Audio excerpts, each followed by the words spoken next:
and I'm indebted to him for that. That's a wonderful thing. And seeing this turnout today, you can tell that it's going to be going for a long, long time, and I think that's terrific. Gee, I'm responding here. I don't know.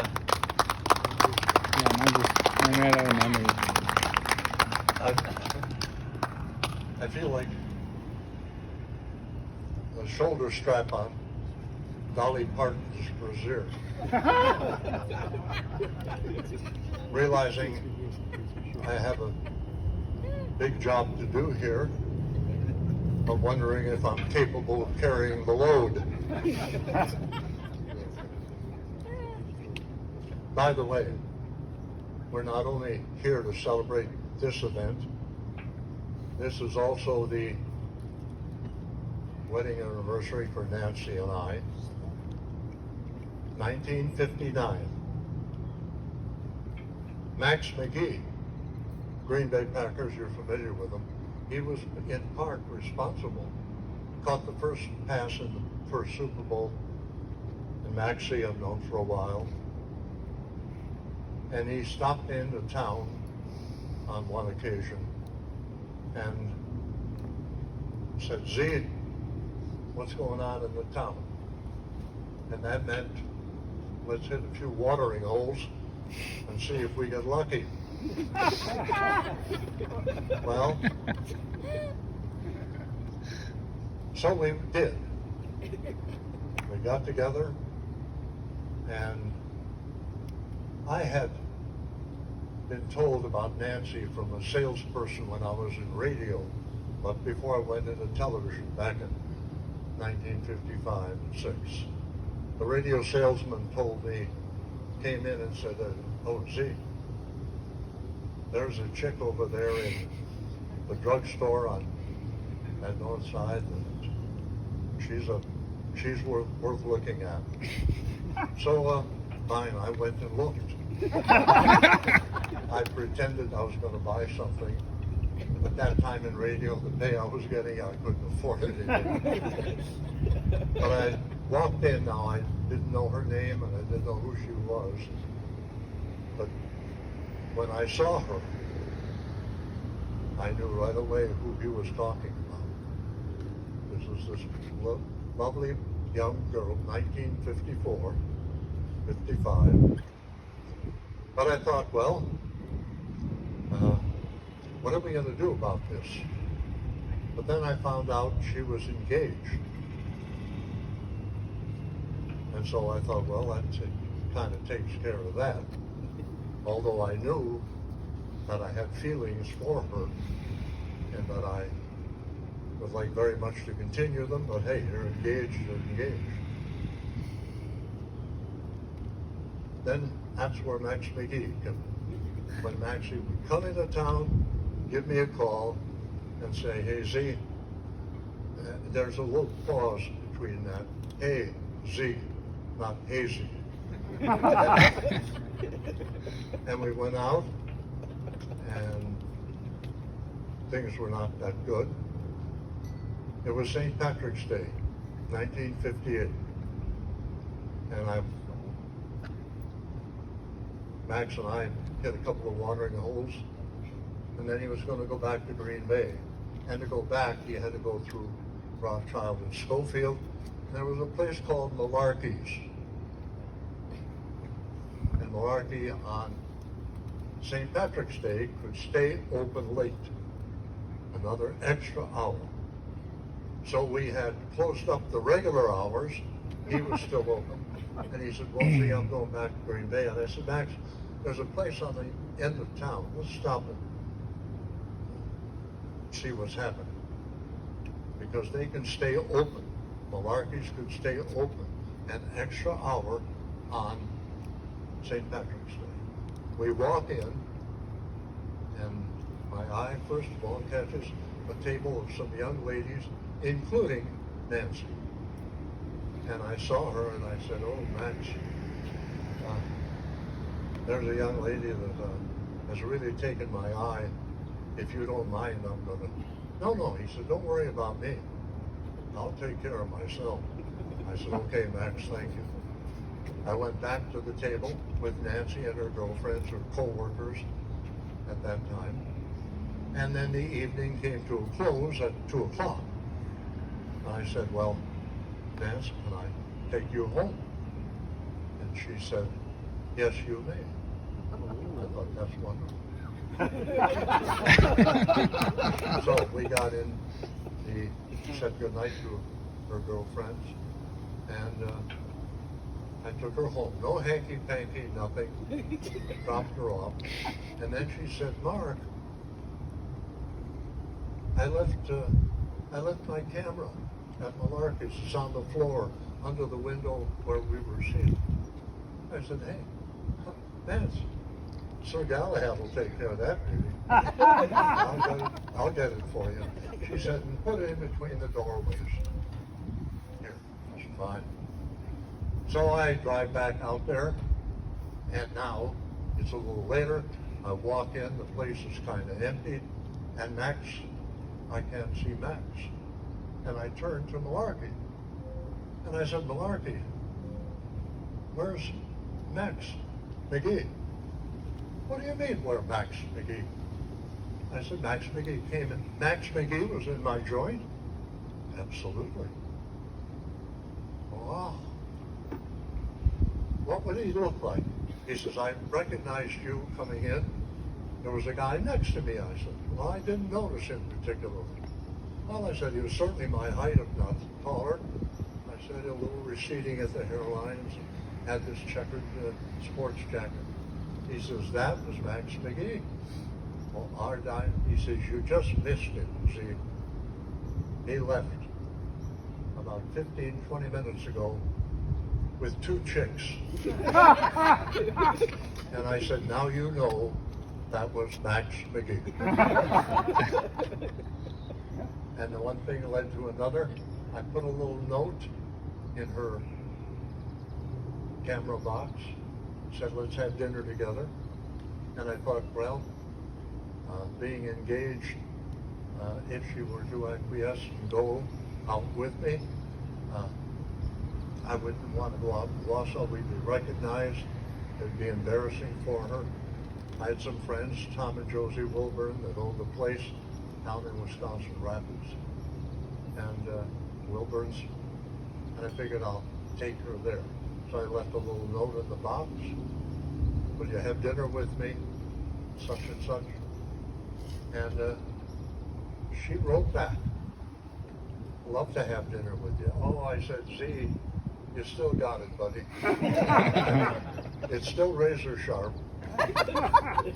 So, as I said, we set it up, and just to save herself any embarrassment, we drove 50-some miles to Wisconsin Rapids and Wilburn's. Tom and Josie Wilburn, nice dinner, nice time. And we're driving back afterward, and I said, Nance, I want to thank you. This was very difficult for you, I know. And it was nice of you to go out with me, and it was very enjoyable. We're driving back, and even though you're engaged, oh, she says, oh no, Mark, I'm not engaged anymore. You know, I should have been euphoric. Boy, here she is. You know, the first thing that hit me, why in the hell am I going to drive 50 miles that way and 50 miles back? But if I'd have known this, we could have gone out and lost. But that started it, took her home, and one thing led to another, and we wound up being married in 1959. And it was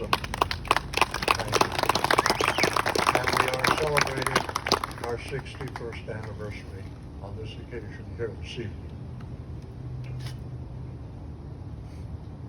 I told Nance, no, I lost my chain of thought.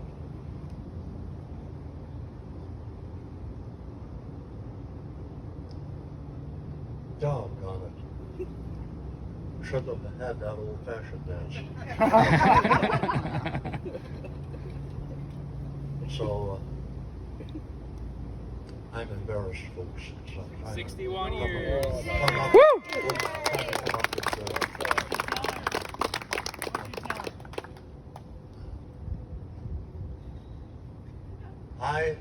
On getting married to her in 1959, I also was fishing that year, and I caught the smallest,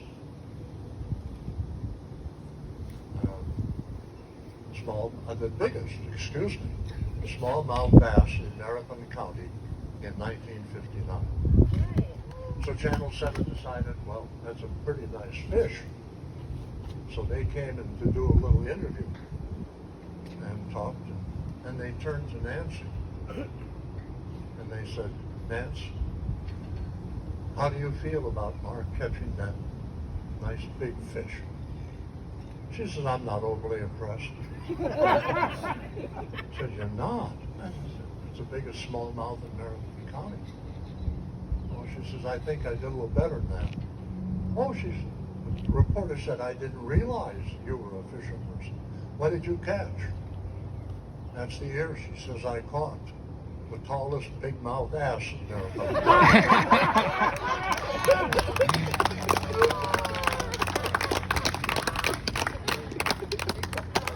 By the way, I'm 91 years old.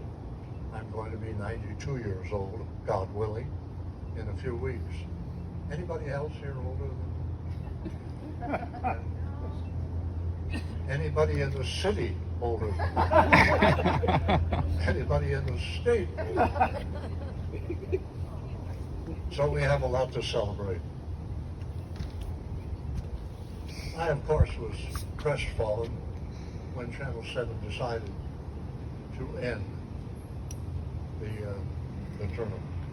I was no longer an employee. I'd left them in 2007. The tournament was going to be taken over by the resident, the sports director, and everybody. So I decided I would like very much to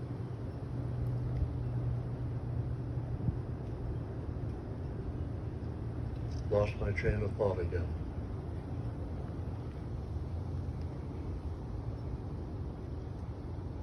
Oh well. Anyway, the tournament was over. I was not talked to, and they didn't have to talk to me. I'd started the tournament, I loved the tournament, but it was a station franchise. So it didn't bother me that much.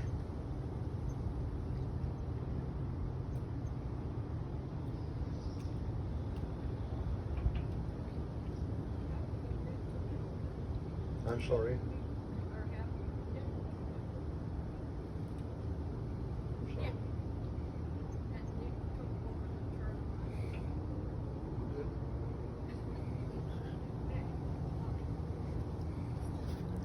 Nancy jumped a little bit ahead of me, Ryan, I guess.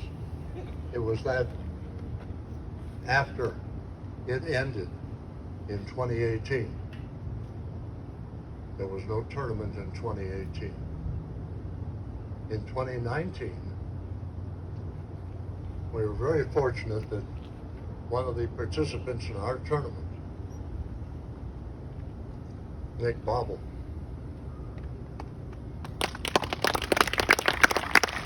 came to us and said, and Derek, and Derek, that were with him, we would like very much to start a tournament and maybe even carry forward with the Channel 7. Well, management did not feel, since it wasn't Channel 7, that to say it's the Channel 7 is not proper. But they started it, told me their plans about it, and I went to the first tournament. And that was 2019, down at the Stevens Point Country Club. That is a very, very, very nice course. So, Anyway, we watched him. I went down there. They ran the tournament beautifully, first class. And an interesting thing happened. A young man from Merrill, who was in high school, won it back in 1961 in the first tournament. That was held at Channel 7. It was held down at the Stevens Point Country Club. No, it was not. I'm sorry. It was in Wausau. But in that field was a young man by the name of John Topol Jr., a junior at Stevens Point High School. He won the tournament at 17 years old. Came back and wanted to defend. Did come back and did defend. Well, I got my head on myself. You win a colored television set back then if you won the tournament, champion. But he couldn't take it because he was in high school. So he donated it to the high school. And now, on the next year, he, in defense of his tournament, he did not win it. But you know what he did do? He hit a hole in one. And in the Channel 7 tournament, any hole in one, you get to have a television set. He could keep it. So it goes to show you there's justice. I wish Nick and his sidekicks all the luck in the world. Like I said, I was impressed the way you ran the tournament down to Stevens Point. It was a great turnout, very enjoyable. They handled it the way they should. Take care of the golfer, put it on a great course, and they will come. And that's exactly what has happened. And they're now committed. This was their first real big step forward. They were kind enough to name it after me. I am very touched by that because it's a class act tournament. And you're handling it that way, and you do me the honor of putting my name on it. That's worth a lot.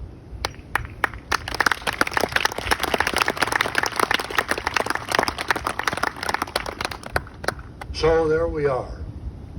We're off and running. There are going to be many, many of these tournaments, Nick. And we wish you well. Look forward to whatever will come along. For instance, there might be a little bit of rain tomorrow, so give some thought to what might happen if that happens. We lived with that over 50 years, never did get a rain out. Never. Very, very fortunate. But the way you're running the tournament is bound to be a success. And I think this turnout today of 100 people is certainly a testimonial to the fact that something really worthwhile has come upon the scene. There are some great courses in this area, north central Wisconsin. We put in over 11 courses that included private and public. And I'm indebted to the Wausau Country Club because we approached them. I was not a member at that time. I became a member in '65, but in '61 I was not a member of the club. And they took us. And every time you're moving into a private club, let's face it, some of the golfers are going to be impacted on. They want to play, and it could be an uncomfortable situation. That did not happen. They welcomed us. We had a great opening tournament. As I said, John Topol Jr. won it, came back a few years later, won it again, by the way, and could keep the television set. And the rest, as they say, is history. But it doesn't work. You can have the great courses, and the golfers have great courses. They deserve it in a fine tournament. And they did an outstanding job to kick this thing off at Stevens Point and the Wausau Country Club. And it goes to show, and here again, the Wausau Country Club was pleased to have them. As a matter of fact, and of course those of you who played on it and not played it before, I'm sure found it to be a very, very worthwhile track. It is. So let's keep it going, guys. Anyway, we can help. We will.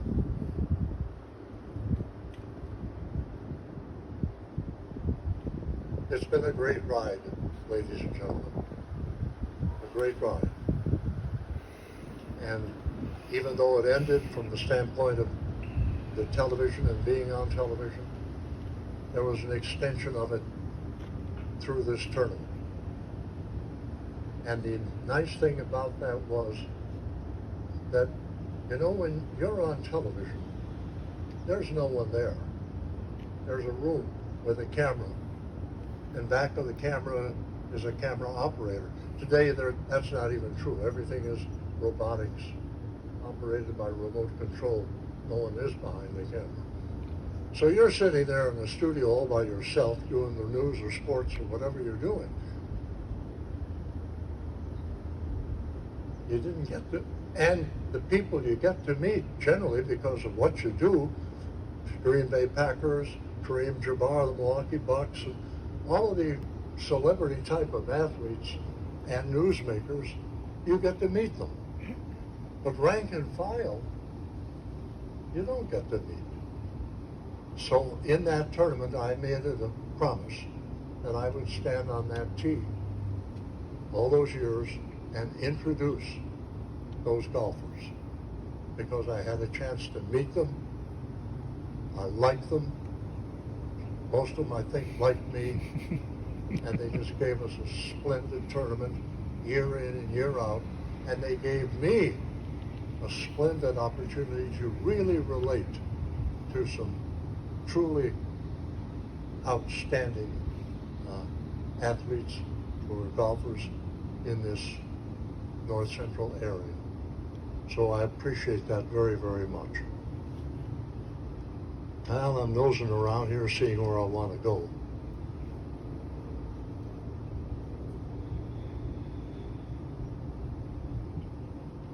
I guess not anywhere. I guess what I'm going to say, but I know Nick and the guys always take care of the golf. Take care of them like you have, and they're going to take care of you. And as wonderful as I found the Channel 7 Invitational Tournament, I think you will find your tournament every bit as satisfying as I did that. So thank you again for bestowing the privilege of having my name on the tournament. I never expected that, and I'm touched by it. And I plan, as long as I'm alive, to come and attend it wherever it's going to be held. So, there we are.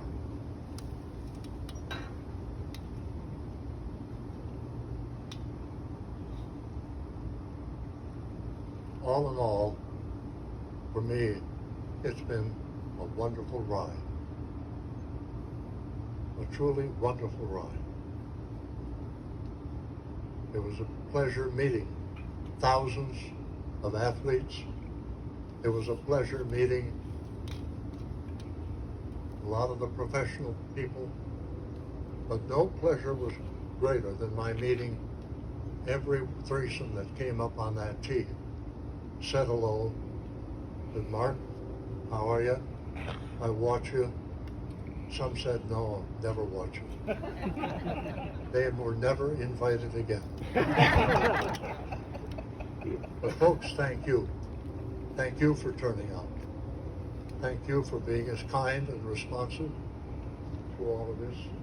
I deeply, deeply appreciate it. God love us all.